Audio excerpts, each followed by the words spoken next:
Hey guys, today I'm going to show you how to change the spark plugs and coil packs on this 2010 Dodge Caliber.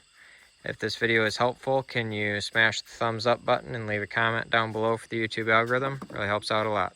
First thing we need to do is remove these T30 Torx bit screws right here. You're going to take out all 4 of these screws right here.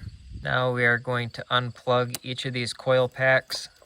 Just push down on the little lever here and pull. Now we can take out all 4 of these coil packs. Now we're going to use a 16mm deep socket to get down in here and break these spark plugs loose. Now just take a magnet, slide it down there, and you can pop the spark plug right out. Now I've got these Autolite spark plugs right here that I'm going to put back in. You don't need to gap these. I will have these linked down in the description. We're just going to slowly slide this down there, and then we can tighten it back down. You don't need to torque these down crazy.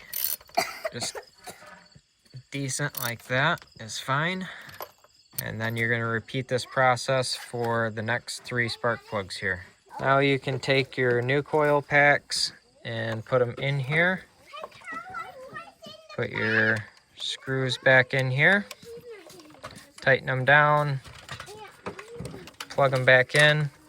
Make sure you hear this clip on here like that, and you're all set. You just repeat that for the next 3 there. I'll have affiliate links for the spark plugs and the coil packs down in the description. So I hope you found this video helpful. If you did, smash that thumbs up button, leave a comment down below for the YouTube algorithm. Thank you for watching and have a good one.